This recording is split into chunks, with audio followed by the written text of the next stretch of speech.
Hey, hey, welcome back. Today we're going to be talking about wave characteristics. So some mechanical waves, some electromagnetic waves, so more physical science topics. Thanks again for coming, and let's do this. Remember, science rocks. All right, guys, like always, it's super important for you to get out your science notebook, whether it's online in Google Drive or your spiral notebook. Take some notes. So take notes and draw pictures as you follow along. Go ahead and copy down these 17 vocab words. Remember, they go in ABC order like this. And just come back later and create your own definitions of these words. Like always, use your own words and draw pictures. So go ahead and pause this if you need to finish writing them down. All right, let's talk about waves. Many types of energy move from one place to another in waves. A wave is a disturbance that carries energy from one place to another without carrying matter. So, a wave is moving energy. Sound, light, and heat are some types of energy that can move through waves. All right, so you have something called mechanical waves and electromagnetic waves. Mechanical waves are waves that travel by making a substance, such as air or water, vibrate. So examples would be sound waves or water waves or seismic waves. And then you have these electromagnetic waves. They're different from mechanical waves in that electromagnetic waves can travel through the empty vacuum of outer space. So examples would be visible light or radio waves or X-rays or gamma waves or microwaves or infraradiation and ultraviolet light. So if you look at these pictures, a beaver's energy of motion as it paddles its feet is transferred to the surrounding water. Okay, and the waves are created. Waves always start at the source and move away, okay, from it. So the waves are moving outward from the beaver, okay?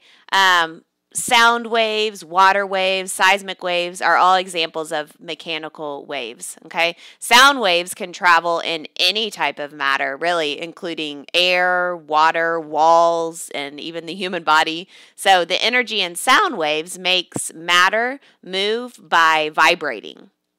Okay, water waves, such as those in the ocean, okay, carry energy in the motion of the water. So when the water hits the land, the energy is transferred to the land and causes things like weathering and erosion. Okay, and then you have seismic waves that are caused by earthquakes. All right, so when an earthquake moves the land, it causes it to vibrate.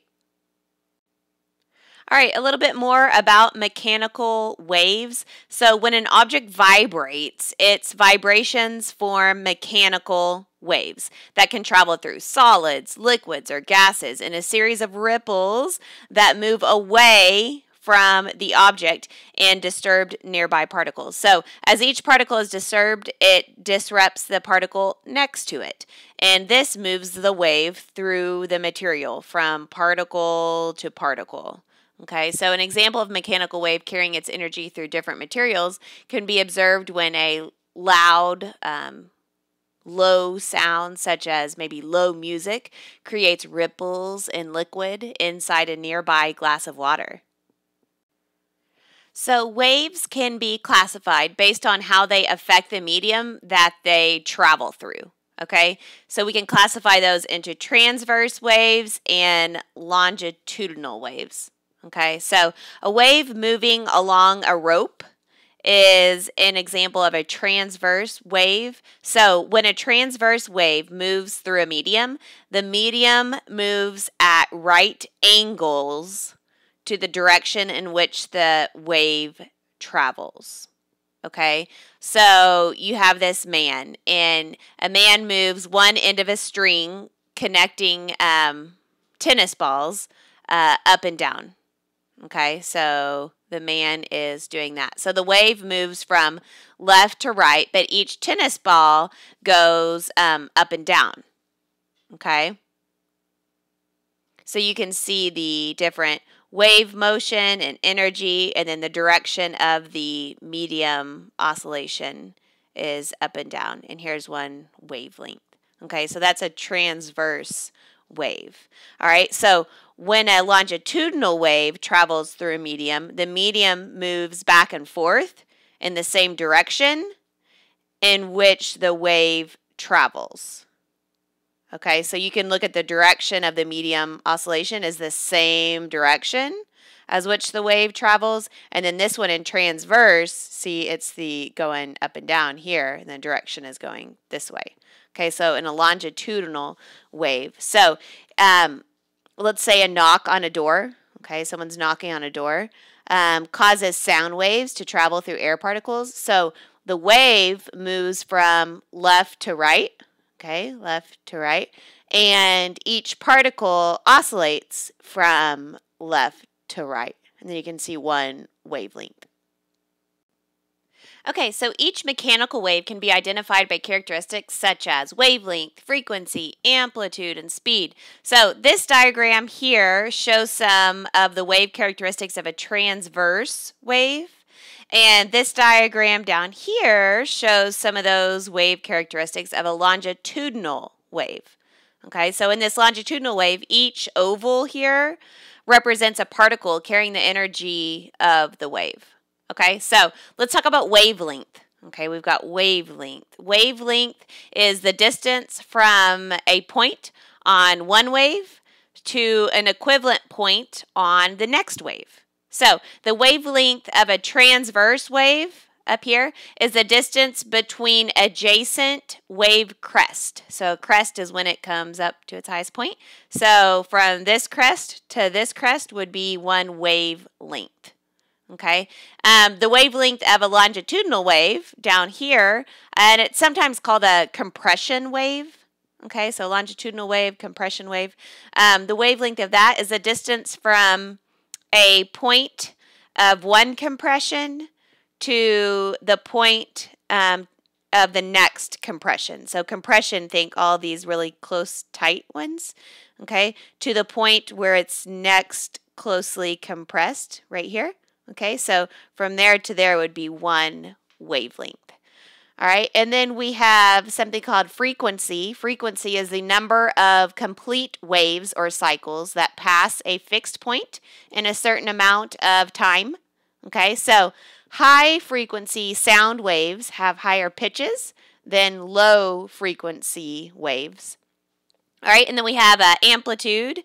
Amplitude is the size of the displacement or change, okay, caused by the wave. So you can see this displacement or change caused by the wave is the amplitude. So the larger the amplitude of, let's say, a sound wave, the louder the sound.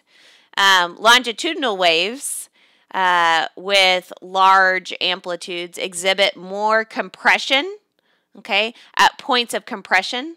Okay, so it'd be really like more of these tightly put together. Okay, and the more compression put together, the larger the amplitude. So, and more rarefication at points of rarefication than waves with small amplitudes. So the amplitude of a transverse wave is the distance from its crest, okay, or from its trough to the rest position. Okay, so crest to rest, right here's the rest position. Crest to rest, it would be an amplitude, or you could do the trough, okay, at the bottom, to the rest would be amplitude. Okay, and then we could talk about speed. Speed is a measurement of how fast a wave passes through a medium. Okay, that's its speed. And then you've got crest, right? We talked about crest. The point on a transverse wave with the greatest positive value would be its crest. So in other words, a crest is the highest point on the wave, would be its crest. A crest on a transverse wave can be thought of as a point of compression on a longitudinal wave. Okay, so a point of compression on a longitudinal wave. And then I talked about trough. Okay, trough is the point on a transverse wave with the greatest negative value. Okay, so in other words, a trough is the lowest point on a wave. And then the trough on a transverse wave can be thought of like as a point of rarefication on a longitudinal wave. Okay, would be its trough. Rarefication, see this like spaced out part. Okay. Compression, I think we talked about compression, the area on a longitudinal wave where the particles are the most like crowded together, okay, is compression. The compression point on a longitudinal wave is similar to the crest on a transverse wave. Okay, and then I think I spoke of rarefication, the area on a longitudinal wave where the particles are the most spread apart. So the rarefication point on a longitudinal wave is similar to the trough, the lowest part on a transverse wave. All right, so electromagnetic waves can transfer energy through both a medium and empty space. So there are other types of electromagnetic waves besides visible light. Okay, these waves are invisible, but they can travel through a vacuum, such as outer space, and carry energy from place to place. So they do not need matter to move, but they can pass through some types of matter, like light through a window. Okay, so you have things like visible light. So this type of electromagnetic radiation can be seen with the eyes. Okay, you can see it with the eyes. Light can pass through some materials like glass and water, but is blocked by opaque materials. All right, and then you have radio and television waves. So these types of waves have less energy than light waves. They carry radio and television signals from place to place. Radio and TV waves can pass through space, air, and some walls, but they can be blocked by large buildings or like hills. Okay, and then you have X-rays is a type of electromagnetic waves. So these types of waves have more energy than light waves. They can pass right through many solid objects. X-rays can pass through skin, muscles, but many X-rays are stopped by bones. So all X-rays can be blocked by a thick sheet of lead metal. Okay, so electromagnetic waves are transverse waves, so you can kind of see by how it's set up here. Their characteristics are the same as transverse mechanical waves that we've previously talked about. So like you have the crest, okay, which is the highest point of a transverse wave. And then you have the trough, right, which is the lowest point of the transverse wave. And what else? Amplitude. Amplitude is the distance from the crest, or you could do the distance from the crest or the trough to the rest point of motion. Okay, that's your amplitude. And then you have wavelength, right?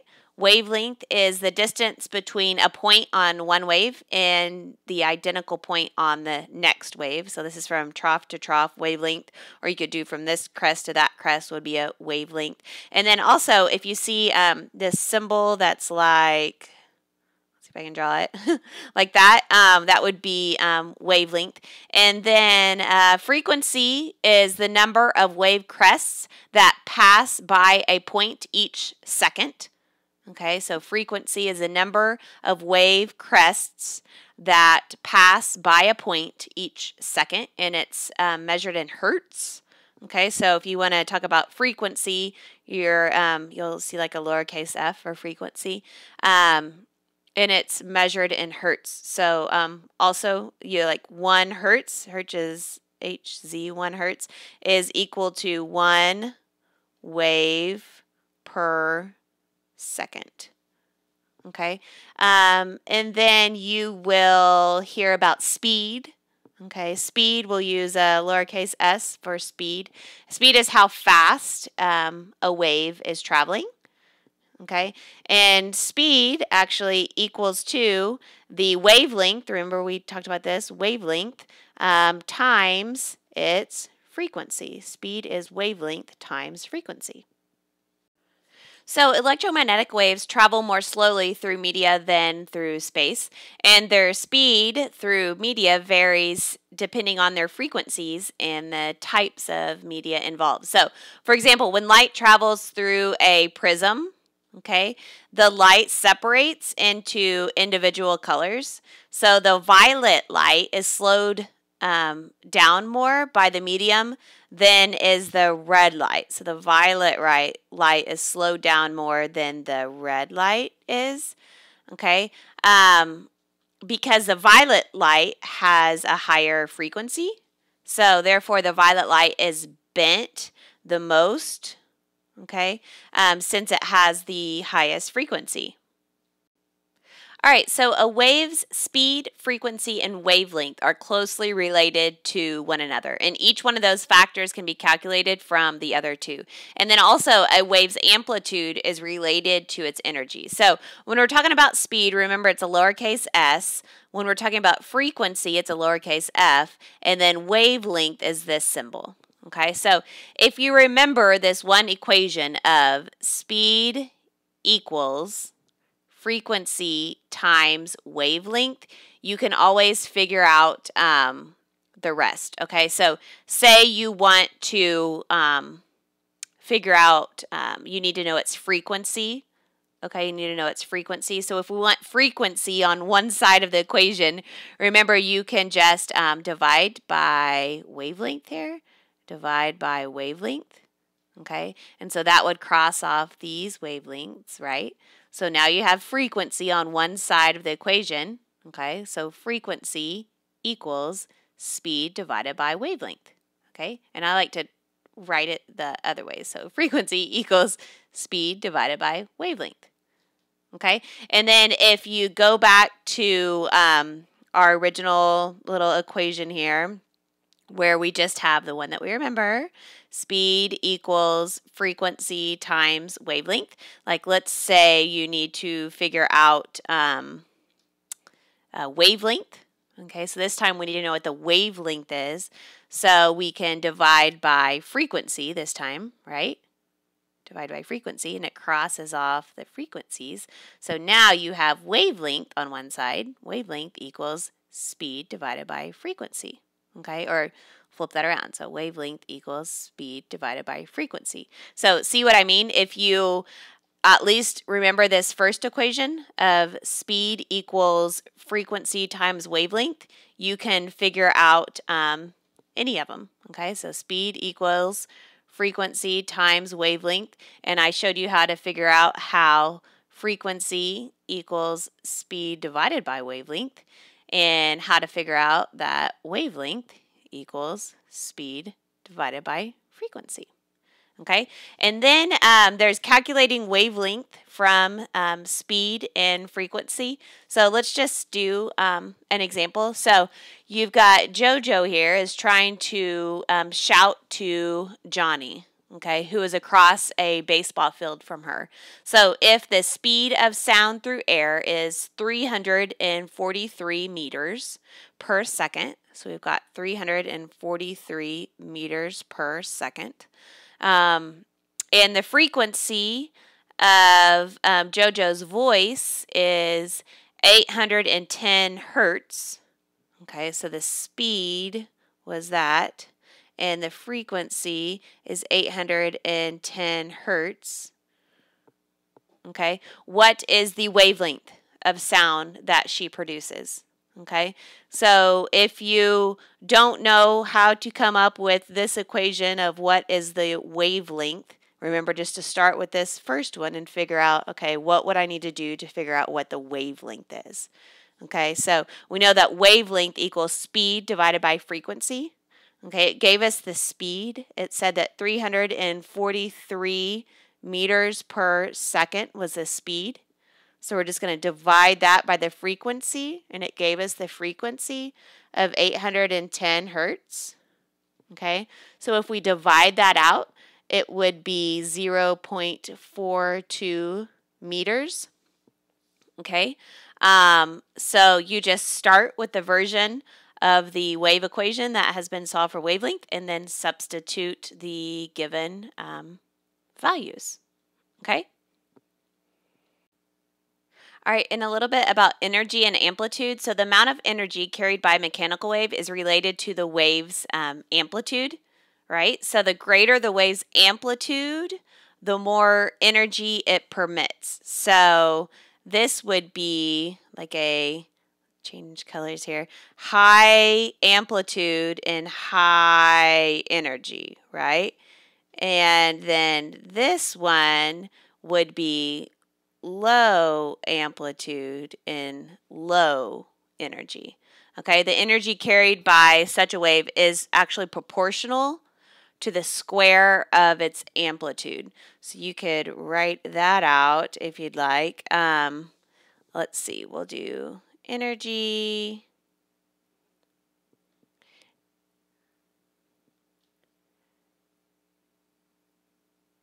And then we'll just put amplitude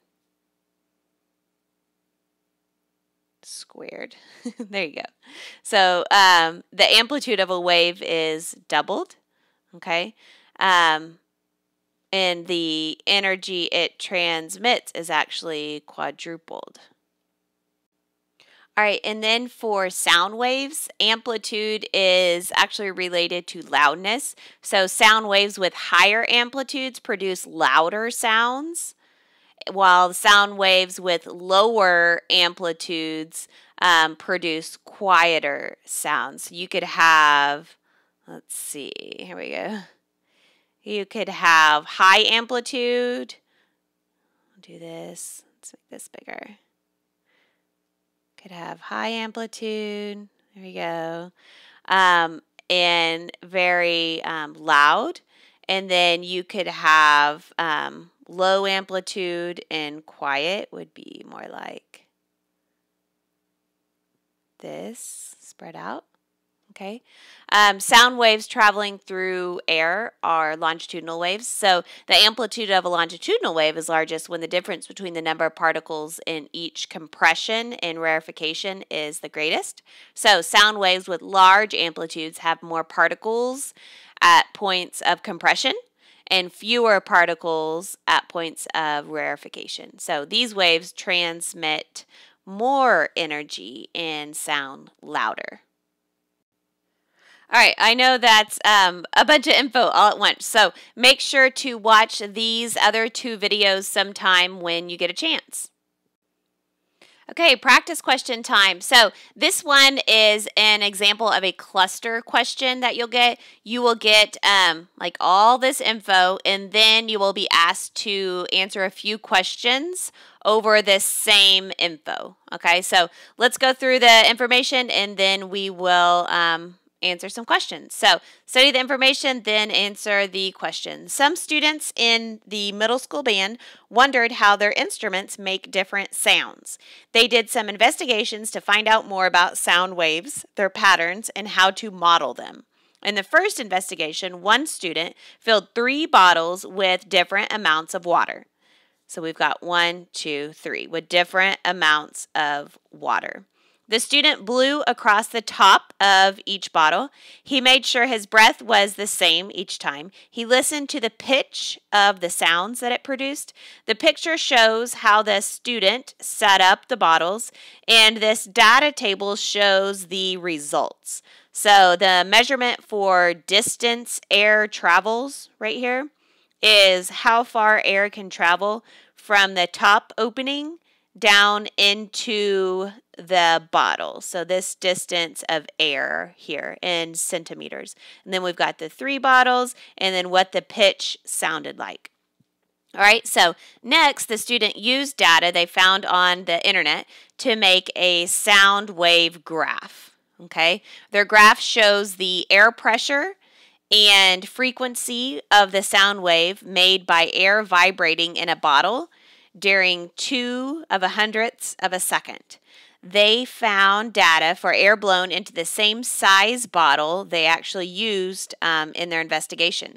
So the data showed the frequency of the sound wave created when the bottle was filled with water so that the air traveled 15 centimeters from the top of the bottle. So the student labeled their graph as shown. So we've got time on the x-axis is what I know, independent variable. We've got the air pressure on the y-axis is the dependent variable, what they were measuring. Then we've got air pressure from low to high, and you can see their sound wave graph. Okay, so now let's go on to some actual questions over all of this information.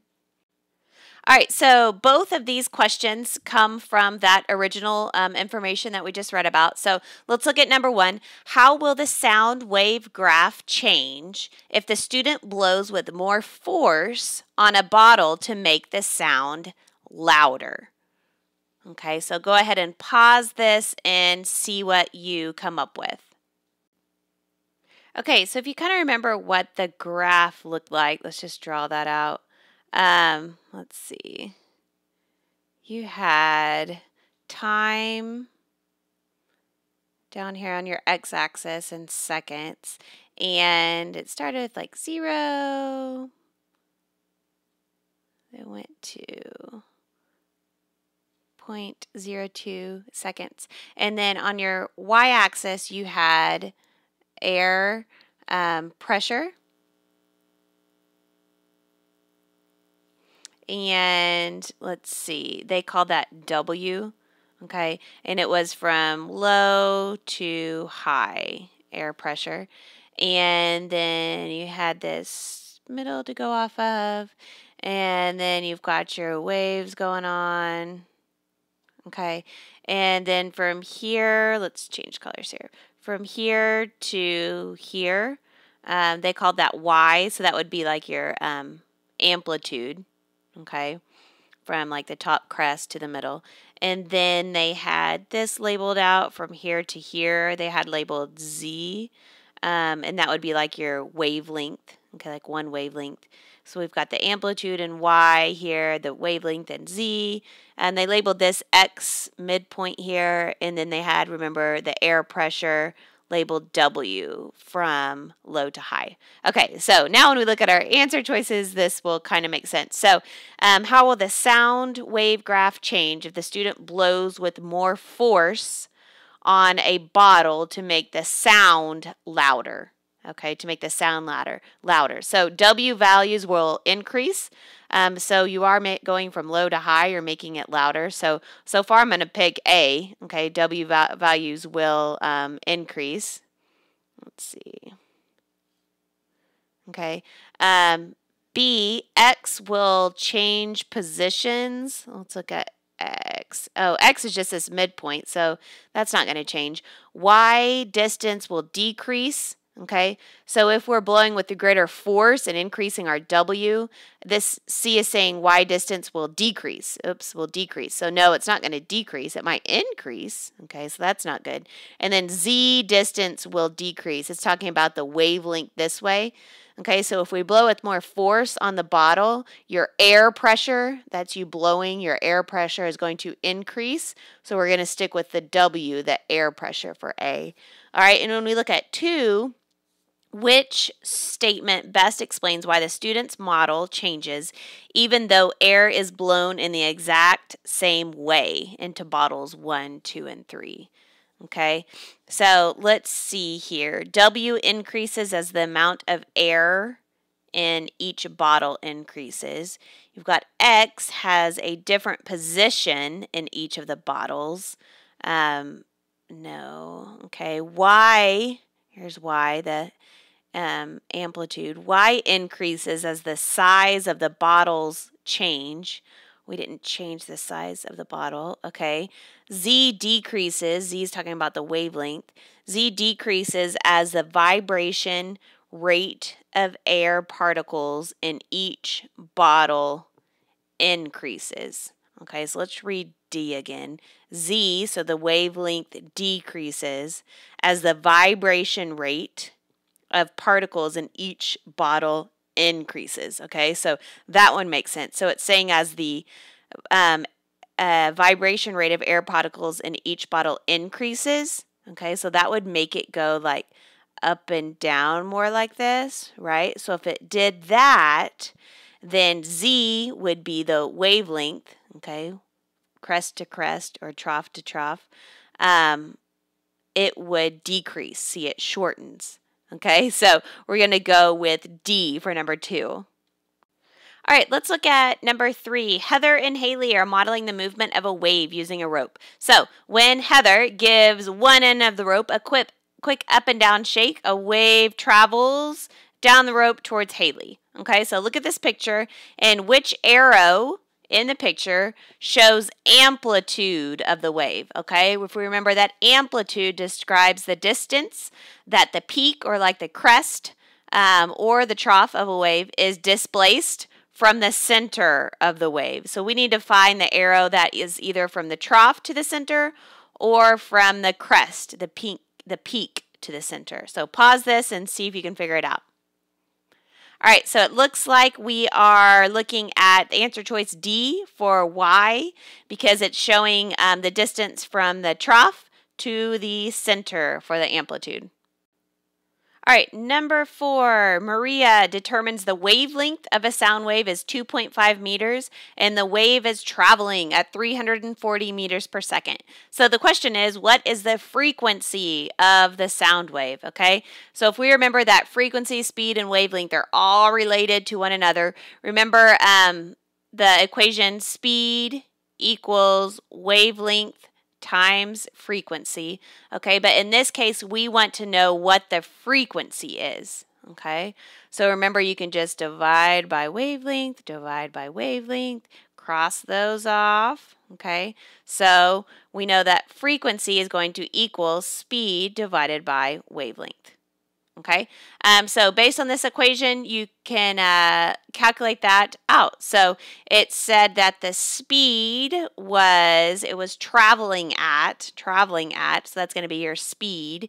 Your speed is 340 meters per second, and we can divide that to find the frequency by the wavelength, and it says that the wavelength is 2.5 meters, okay?